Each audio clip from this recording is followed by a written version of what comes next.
అందరికీ నమస్కారం. ఇవాళ మనతో ప్రముఖ ఆస్ట్రాలజర్ జ్యోతిష శాస్త్ర పండితులు మాడుగుల సుప్రసాద్ గారు ఉన్నారు. చివరిగా జూలై నెలలో మీనరాశి వారికి ఎలాంటి ఫలితాలు ఉండబోతున్నాయో వారి మాటలను తెలుసుకుందాం. గురుగారు నమస్కారం. ఆశీర్వచనం. గురుగారు, జూలై నెలలో మీనరాశి వారికి ఎలాంటి ఫలితాలు ఉండబోతున్నాయి కాస్త వివరించండి. శ్రీ మహాగణాధిపతయే నమః. ఐం మహాసరస్వత్యే నమః. శ్రీ లలితాంబికాదేవియే నమః. మాస ఫలాల కార్యక్రమములో భాగంగా ప్రతి నెల కూడా ఈ మాసములో 12 రాసుల వాళ్లకు ఎలా ఉంటుంది, ఏమిటి, ఎలా జరగబోతున్నాయి అనేటువంటి విషయము గురించి మనం ప్రతిసారి చెప్పుకుంటూనే ఉన్నాం. ఇప్పుడు కూడా జూలై మాసం అంతా కూడా ఎలా ఉంటుంది, ఈ జూలై మాసము అని మాసం అంటున్నాము కానీ మనము ఆంగ్లము పేరుతో మనము ఇంగ్లీష్ పదంతో మనం మాట్లాడుతున్నాము కానీ ఆషాఢమాసం అనేటువంటిది 6వ తేదీ నుండి ప్రారంభమవుతున్నది కాబట్టి జ్యేష్ఠమాసము అయిపోయి ఇక్కడ దక్షిణాయనము ఉత్తరాయణం అయిపోయి దక్షిణాయనము కూడా ప్రారంభమవుతుంది. కాబట్టి ఈ మార్పులు చేర్పులు అయనము ఎప్పుడైతే మార్పు జరుగుతుందో కూడా కొన్ని గ్రహాలు అనుకూలముగా కొంతమందికి చిన్న చిన్న స్వల్ప ఏదో మిశ్రమ ఫలితాలుగాను ఉంటాయి. అయితే ప్రతి వాళ్ళు కూడా వ్యక్తిగతమైనటువంటి జాతకాలు అనేటువంటివి చాలా అవసరం.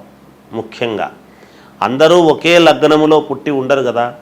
ఎవరెవరు ఏ లగ్నములో పుట్టి ఉంటారో ఆ లగ్నము నుండి మనము చూసుకోవాల్సినటువంటి అవసరము ఉంటుంది. కాబట్టి పైగా ఈ మాసములో శని వక్రగతి అనేటువంటిది కూడా ఉన్నది. కాబట్టి ఎవరెవరికి ఎటువంటి ఫలితాలు ఇస్తారు, ఏమిటి, ఆ ఫలితాలు ఎలా ఉండబోతున్నాయి అనేటువంటి దాని గురించి ఇప్పుడు నేను మీకు క్షుణ్ణంగా తెలియజేస్తాను.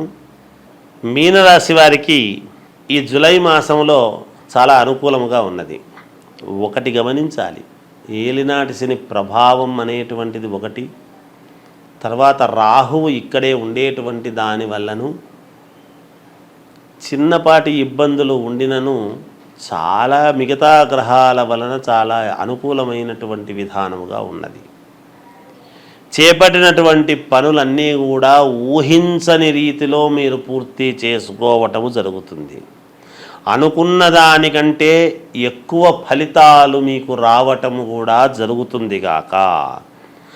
ఆరోగ్య విషయములో ఉత్సాహముగా, ఉల్లాసముగా, సంతోషకరమైనటువంటి విధానముగా ఉంటుంది. పాత మిత్రులను కలుసుకొని సంతోషముతో వాళ్ళతో గడపడం అనేటువంటిది కూడా జరిగి తీరుతుంది. విందు వినోద కార్యక్రమాలలో పాల్గొంటారు. తద్వారా చాలా సంతోషముగా మానసికమైనటువంటి ఉల్లాసంతో ఉంటారు గాక. దూర ప్రయాణాలు చేయడం వలన ఆర్థిక లాభాలు కలిగి తీరుతాయి.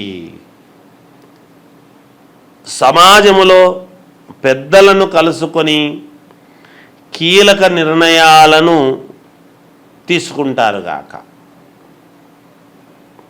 అన్ని వ్యవహారాలు మీకు అనుకున్నటువంటి విధముగా ముందుకు జరగడం అనేటువంటిది జరుగుతుంది. ఈ మాసములో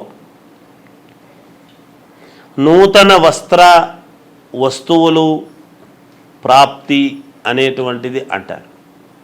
అంటే నూతన వస్తువులు కొనుక్కోవడము, అలాగే వస్త్ర ప్రాప్తి తీసుకోవడం జరుగుతుంది.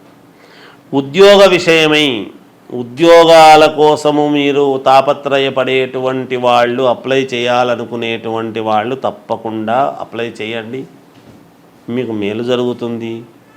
ఫలానా ఉద్యోగము అనేటువంటిదే కాదు కదా, ఏ రంగములో ఉండేటువంటి ఉద్యోగస్తులకైనా ఆయా రంగంలో మీ క్వాలిఫికేషన్ బట్టి మీరు అప్లై చేయండి, మీకు మేలు జరుగుతుంది.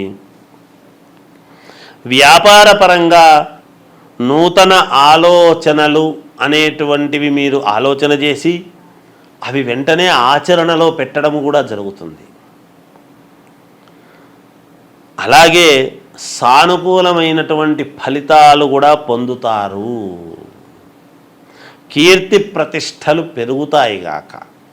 శుభకార్య విషయమై మీరు దానికి సంబంధించినటువంటి దాని మీద శుభకార్యము విషయము మీద బాగా తిరగాల్సినటువంటి అవసరము ఏర్పడుతుంది ఈ మాసములో. ఏది ఏమైనా మీనరాశి వాళ్లకు చాలా యోగవంతముగా ఉంది అని తెలియజేస్తూ జయం.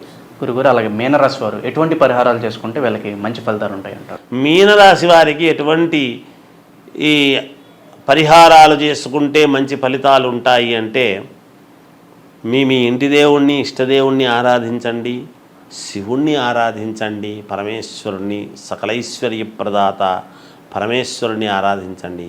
తప్పకుండా మీకు మేలు జరిగి తీరుతుంది. జయోస్తు. జూలై నెలలో మీనరాశి వారికి ఎలాంటి ఫలితాలు ఉంటాయో తెలియజేసినందుకు ధన్యవాదాలు గురుగారు. జయోస్తు. అందరికీ నమస్కారం. ఇవాళ మనతో ప్రముఖ ఆస్ట్రాలజర్, జ్యోతిష్య శాస్త్ర పండితులు మాడుగుల శివప్రసాద్ గారు మనతో ఉన్నారు. ఆషాఢ మాసం యొక్క విశిష్టతను వారి మాటలోనే తెలుసుకుందాం. గురుగారు నమస్కారం.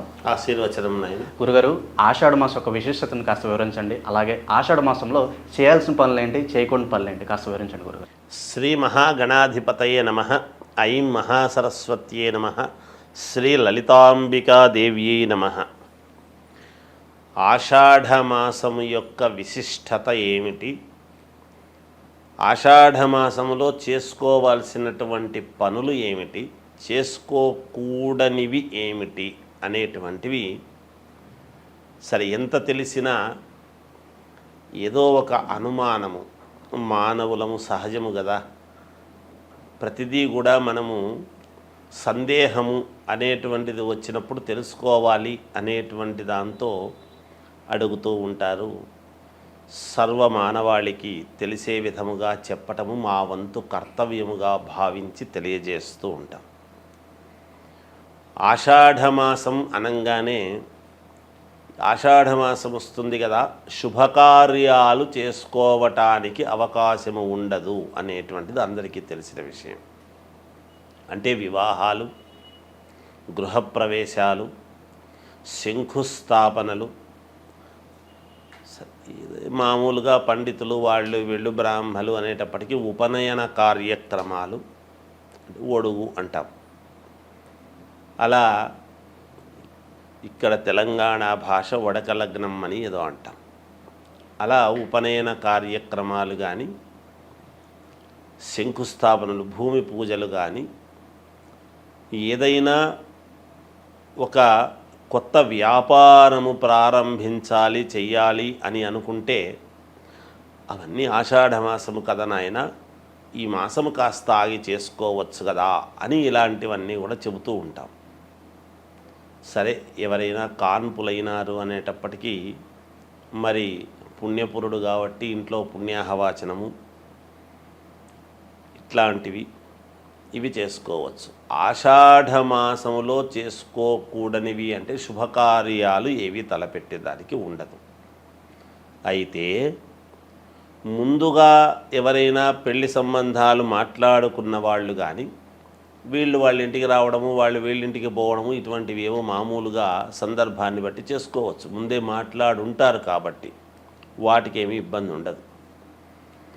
ఎందుకంటే వివాహం అనేటువంటిది ఎలాగో శ్రావణ మాసము తర్వాతను పెట్టుకుంటారు మంచి రోజు చూసి. వచ్చిపోవడాలు, రాకపోకలు అనేటువంటివి సహజము కాబట్టి రెగ్యులర్గా జరిగేటివి జరుగుతూ ఉంటాయి. వెళ్ళవచ్చును, రావచ్చు.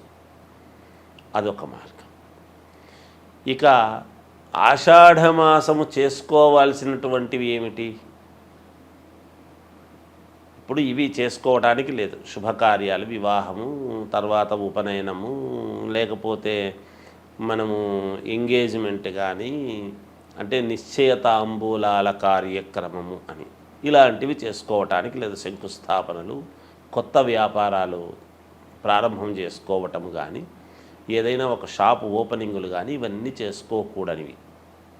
ఇక చేసుకోవాల్సినటువంటివి ఏమిటి? మరి ఆషాఢమాసం అంతా ఖాళీగా ఉండాలనా, ఏమీ లేవా అంటే పరమ పుణ్యప్రదమైనటువంటివి ఉన్నాయనేది కూడా చెప్పాలి. ఏమిటి అంటే ఆషాఢమాసములో ఆషాఢ పాడ్యమి నుండి, అంటే అమావాస్య అయిన తర్వాత వెంటనే వచ్చే పాడ్యమి నుండి నవమి వరకు గుప్త నవరాత్రులు అని అమ్మవారివి ఉన్నాయి. ఇవి వారాహి నవరాత్రులు అంటాం. ఈ గుప్త నవరాత్రులు దేనికి? గుప్త పేరులోనే గుప్తము అంటే ఏమిటి అంటే రహస్యముగా చేసేటువంటివి. దాని యొక్క అర్థమే గుప్తము అని. రహస్యంగా ఎందుకు చేయాలి అంటే అందరి యొక్క దృష్టి పడటం అనేటువంటిది మంచిది కాదు కాబట్టి. కొన్ని పూజలు అందరికీ తెలిసేట్టుగా చేస్తాం. ఈ గుప్త నవరాత్రులు అని ఎప్పుడైతే రాత్రి శబ్దముతో మనము మాట్లాడుతూ ఉన్నామో ఇవి సంవత్సరానికి ఎప్పుడు కూడా మామూలుగా ఉగాది పండుగ సమయంలోను, ఇలాంటి ఆషాఢమాస సమయంలోను, తర్వాత శారదా శరన్నవరాత్రోత్సవాలు అని ఇలా వస్తూ ఉంటాయి. మనకందరికీ దసరా పండుగలు మాత్రమే ప్రాచుర్యం, అందరికీ కూడా తెలిసినటువంటిది. మిగతాటివి కాదా అంటే ఇవి కూడా ఉన్నాయి. ఇది రైతులకు చాలా ముఖ్యమైనటువంటివి ఈ గుప్త నవరాత్రులు అనేటువంటివి. ఏమిటి రైతులకు? ఎందువలన అంటే వరాహలక్ష్మీదేవి అంటాం. వారాహి అమ్మవారి యొక్క ఇది అయితే ఇవి భూములకు సంబంధించి ఎప్పుడైతే మనము చేస్తూ ఉంటామో, ఏవైనా భూమి తకరారులు ఉండినా, మంచి పంటలు పండాలి అని అనుకునేటువంటి వాళ్లకు మన ఇంట్లో ఎటువంటి కలతలు లేకుండా సస్యశ్యామలముగా నిత్య కళ్యాణం పచ్చతోరణములాగా ఇల్లు ఎప్పుడూ కూడా కళకళలాడుతూ ఉండాలి అని అంటే కానీ ఈ పూజలు చేస్తూ ఉంటారు. ముఖ్యంగా రైతులు భూములకు చేసేటువంటి పూజలు ఏమిటి? ఈ నవరాత్రులు ప్రతిరోజు కూడా భూమిని పూజ చేస్తూ దశమి రోజు అనేటువంటిది ఒకటి ఉంటుంది. తర్వాత వచ్చేటువంటి ఏకాదశి, ఇత్తనాల ఏకాదశి, ఆషాఢ శుద్ధ ఏకాదశి, తొలి ఏకాదశి అని వస్తున్నది. రైతులకు చాలా ప్రాముఖ్యత కలిగినటువంటిది. ఈ దశమి నాడు ఈ నవరాత్రులు ఎప్పుడైతే అమ్మవారిని భూమిని మనము పూజ చేస్తూ ఉంటామో, మరి పంచభూతాలలో ఒకటి అయినటువంటి భూమాతను ఎప్పుడైతే మనము నమ్ముకొని కదా ప్రతి రైతు కూడా పూజ చేస్తాడో, ఆకాశము కరుణించి వర్షాన్ని ఇవ్వటం అనేటువంటిది దశమి నాడు జరుగుతుంది. ఈ చేసినటువంటి పూజలకు చాలా సంతోషించి ఎప్పుడైతే దశమి రోజు ముందు రోజు వానలు కురుస్తాయో, తొలకరి వానలు అని చినుకులు పడతాయో, మరుసటి రోజు సేద్యము చేసుకొని ఇత్తనాలు వేసుకోవటానికి రైతు ఇలా ఆకాశం వైపు చూస్తూ ఎప్పుడు కరుణిస్తుందా అనేటువంటి ఇది చూస్తూ ఉంటాడు. రైతులకు చాలా విశేషమైనటువంటిది, పుణ్యప్రదమైనటువంటి మాసము ఈ ఆషాఢ మాసము. రైతులకు చాలా ముఖ్యము అని అంటున్నాము అంటే మనందరికీ రైతు ముఖ్యము కదా. అన్నము అనేటువంటిది, రైతు అనేటువంటి వాడు లేకపోతే అన్నం ఎక్కడి నుంచి వస్తుంది? మనకు ఏ పంట రావటం కష్టమే. అందువలన అలా పంటలు పండించేటువంటి రైతులు చాలా సంతోషంగా ఉండటానికి ఈ ఆషాఢ మాసము అనేటువంటిది చాలా ముఖ్యమైనటువంటి మాసము. ఒక రకంగా రైతులకు చాలా పుణ్యప్రదమైనటువంటి ఇవి వస్తూ ఉన్నాయి అనేటువంటిది తెలియజేస్తూ జయోస్తు. ఆషాఢ మాసం యొక్క విశిష్టత, అలాగే ఆషాఢ మాసంలో చేయాల్సిన పనులు, చేయకూడని పనులు వివరించినందుకు ధన్యవాదాలు గురుగారు. జయోస్తు.